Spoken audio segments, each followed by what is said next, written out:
Береміз әріптестер, қазір кіріп алсын.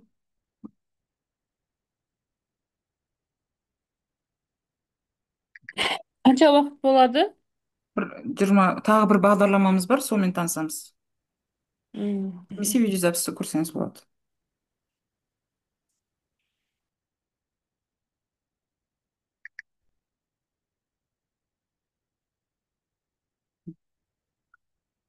Жатам.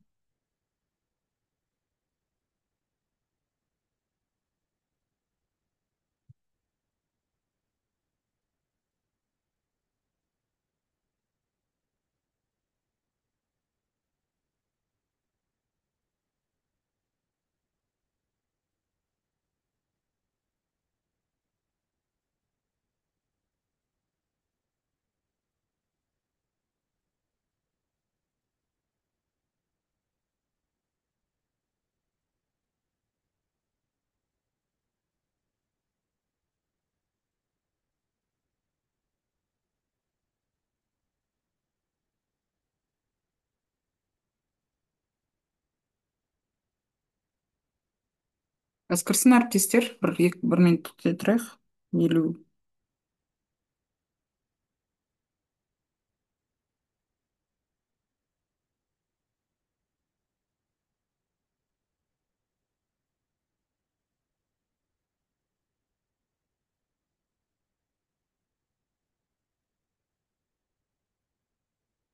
Мгм.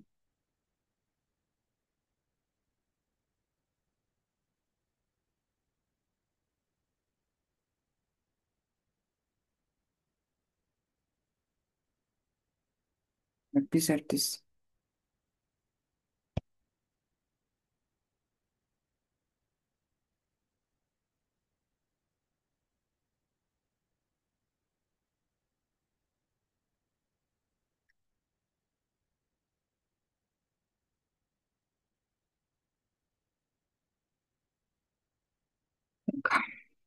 Бізде әріптестер, келесі бағдарлама бізде тоже дипломдық жұмыс жасауға арналған, көбіңіз білетін де шығарсыздар, бұл Гуглдың платформасынан орындалатын бағдарлама.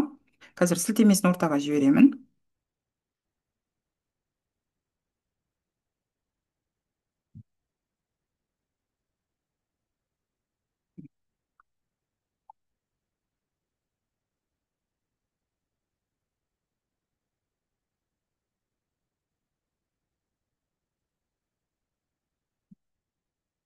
Осы сілтеме арқылы кіріңіздер. Яғни Google Академиясының бағдарламасы. Білетін шығарсыздар бұнымен жұмыс істеуді, иә? Білмейтіндеріңіз бар ма? Сұрақ қоятын, қалай жұмыс істейді деп.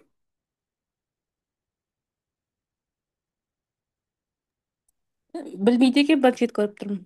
Мгм, жақсы. Google Академиясы деп аталады. Бұл да дипломдық жұмыс, диссертациялық жұмыстар жазуға арналған бағдарлама. А, яғни осылай экран шығады сіздерде. Барлықтарыңызда кірген болса, бір тақырып жазасыз. Мысалға, мен бағана алдыңғы группаға осылай жібергем, артық салмақтың ару жолдары деп. Бір апай идея айтқан ғой. Яғни сізде міне мақалалардың түр-түрімен шықты, көрдіңіз ба? Осы жерге кез келген мақала жаза аласыз. Мысалға, қандай мақала? Айтыңыздар бір идея.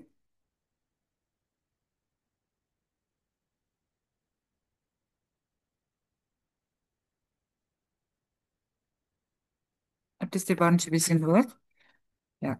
Яғни жарайды, осы мақаламен тұра берейік онда. Яғни міне бірнеше мақалалар шықты. Мен оны көшіре аламын.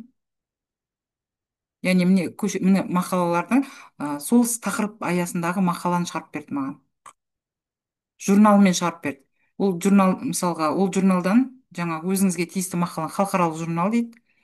Яғни сол журналда біздің жаңағы мақаламыз шыққан екен. Аты мысалға, қазіргі заманғы мәселелер дейді. По примеру, национальной государственной корона Советского Союза. Салмақ арылу бүкіл әлемдік мәселеге айналып тұр деп. Яғни сол салада жазылған мақалаларды шығарып тұр. Так. Мысалға, Алматы қаласы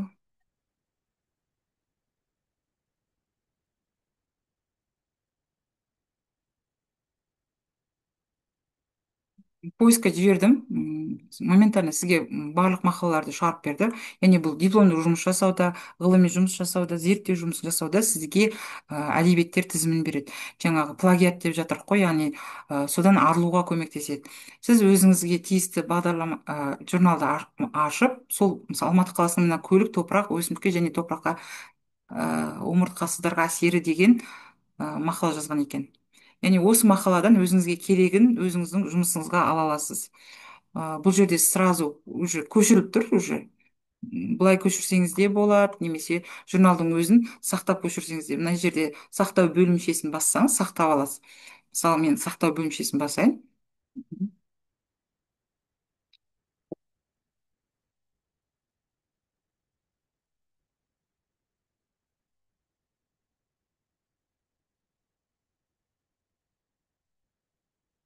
Мен өзіме керек жерге сақтап қойдым. Қарап тұрғаныңыздай, ол уже диплом зерттеу жұмысын берген бізге.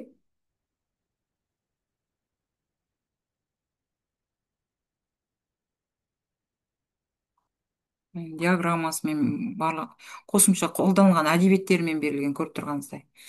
Келесі мысалға тағы да ары қарай іздейтін болсақ, мысалы Түркістан қаласының орнитофаунасының қазіргі жағдайы және оның құрамындағы маусымдық өзгеру дейді. Яғни Динара кешіріңіз, бұл бәрі тегін ба негізі? Бұл тегін, бағдарлама? бәрі тегін, бәрі тегін. Бұл қанша іздесеңіз де, вот мына екінші қазіргі нәрсе, қанша іздесеңіз де тегін. Жақсы екен. Мгм. Бізде былтыр саммитте именно осы Гуглдың бастығы келді, бізде сондай сұрақ қойдық, бұлардың барлығы тегін ба деп. Яғни барлығы тегін, ограничение жоқ бұлда. Қандай тақырып, мысалы мына жерге қандай тақырып жазасыз өзіңіз білесіз. Бір идея айтыңыздар, мысалы журналды датасын, мысалы патенттерді іздесеңіз мына жерде патент деп жазасыз. Обзор статьяны жіберсеңіз мынаны жазасыз. Мынау қай журналдың сайтынан, сол журналдың, мына журнал қай сайтта екенін көрсете алады. Мгм. Міне мысалы қай университеттің сайты екенінен көрсете алады.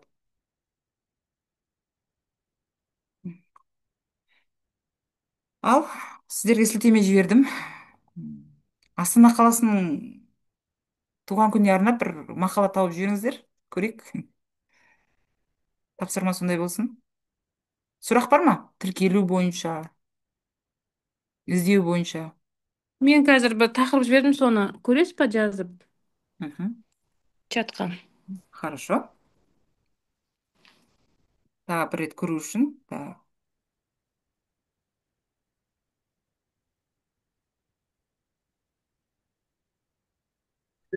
Тағы да айтамын. Кез келген тақырып.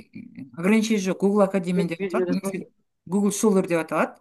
Поиск Сен жібересіз. жібере сал, мен не істей салайын. Мгм. Тілдің тарихын Иә, мен осыны жазып едім, осылай біреу ғана шықты, соны сұрайын деген ба, сізде бір мұны жерде қалай қате көреді? болып тұрған, орфографиялық қате болып тұрған шығар. Яғни мысалы тілдің тарихын дәуірлеу деп іздеп көріңіз мысалға. Мысалы келеді ғой ол Осы тақырып. қате мен көріңізші. Мысалы Осылай көрдіңіз ба? көріңізші. Яғни Ага, синонимін іздеп көріңіздер, синониммен іздей салыңыздар. Егер шықпай жатса, андай түсіндім. синониммен іздесеңіз, мысалы қараңыз, Мгм. развитие казахской антропоним келеді мысалы сіздің тақырыбыңызға, иә? Иә, иә, табуға болады екен, түсіндім, рахмет. Мгм. Ал тапсырма орындаймыз. Бір рет жасап көріңіздер өздеріңіз. Қандай тапсырма? Астана қаласының туған күніне арналған кез келген бір зерттеу сияқты, білмеймін, М, өздеріңіздің мгм. қиялдарыңыз. Орысша можно? Можно, даже на английском можно. Хорошо. Бастысы бір рет жасап көрсеңіз есіңізде қалады ол. Кейін жасаймын деген, менде кейін жасаймын деген ол қалып қала береді. Бір рет жасап көрсеңіз есіңізде қалады.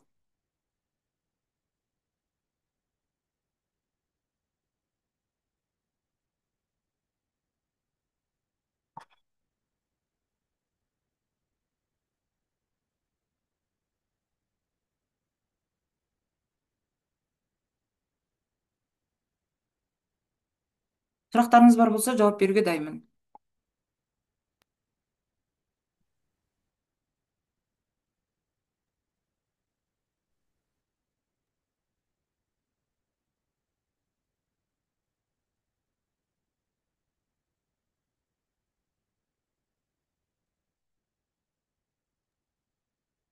Ко дню рождения Астаны ничего не выходит, никаких исследований нету. қалай? Бұл тақырыпқа ешқандай исследование жоқ қой. Это же не научная же тема. Қайсысы? Мен, например, мен былай бердім. Исследование ко дню рождения Астаны деп бердім, иә. Мгм. Ішінде тас жоқ. Шықпайды ештеңе.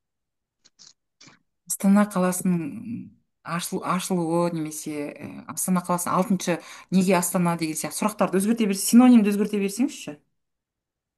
Астана қаласының тарихы деп па, иә? Иә, синоним қыла беріңіздер.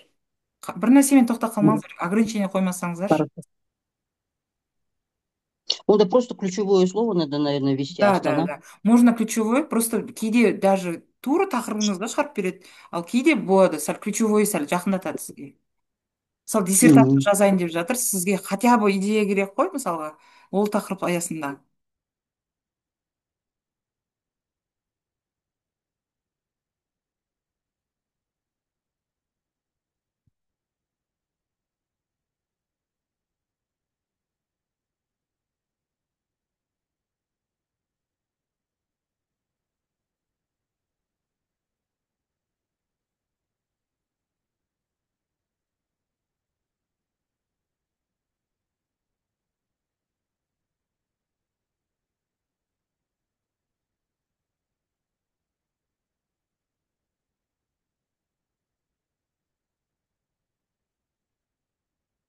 Кешірім сұраймын қазір.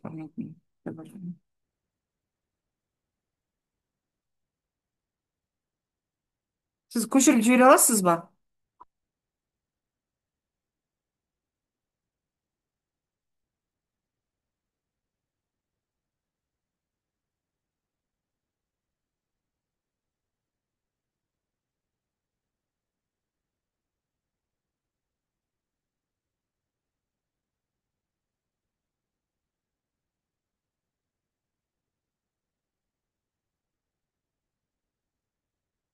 Көшіріп жібере аласыздар ма? Так.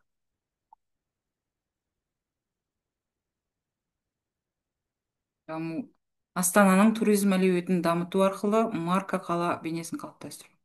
Тамаша.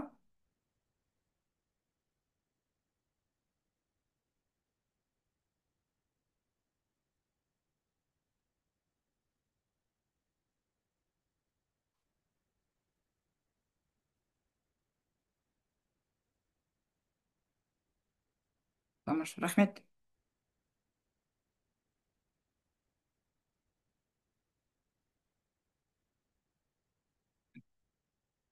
Аға, сіз кін ашып отырмын ғой.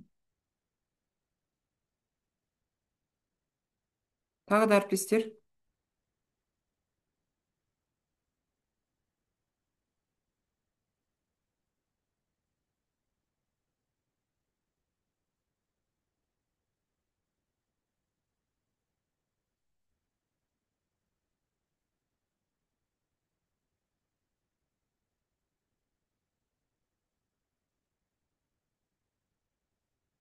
Басқа да әріптестер орындап жіберіп көрейік. Бір тапсырма орындап жіберіп көрейік. Кісіліктің белгісі емес бұл, жалпы үйренудің бір жолы ғой. Егер практика тұрғыда бір рет жасап көрсеңіз, есіңізде қалады ол. Рахмет, рахмет Гүлнұр әпке. Сіздің көрейік.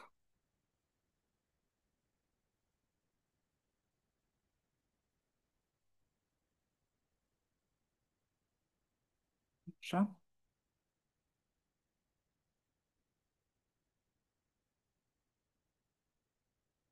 Даже тіпті бір журналдан сіз мысалға жаңа плагиат деп жатырсыз ғой. Бір журналдан бір сөзді алып, мысалы бір сөзді копировать етіп, мысалы бір журналдан именно осы жерге жіберуге де болады. Сол кезде қай журналда ол сөздер жазылғанын көрсетіп береді сізге. Так, что-то мне или бір нәрсе дұрыс таңдамадым ау. Мгм. Категориясын дұрыс таңбадым. Мгм. Осылай шығарады екен.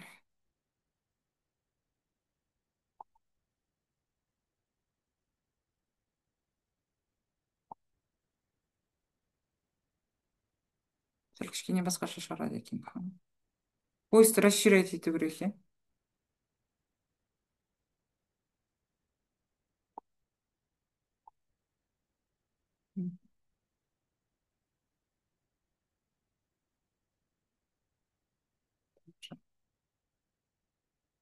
Әріптестер, сұрақтарыңыз бар ма? Бәрі түсінікті. Мгм. Игіліктеріңізге пайдаланыңыздар. Егер сұрақтарыңыз жоқ болса, барлығы түсінікті болса, бүгінге осы сабағымыз аяқталды. Басқа әріптестер, Рахмет сізге.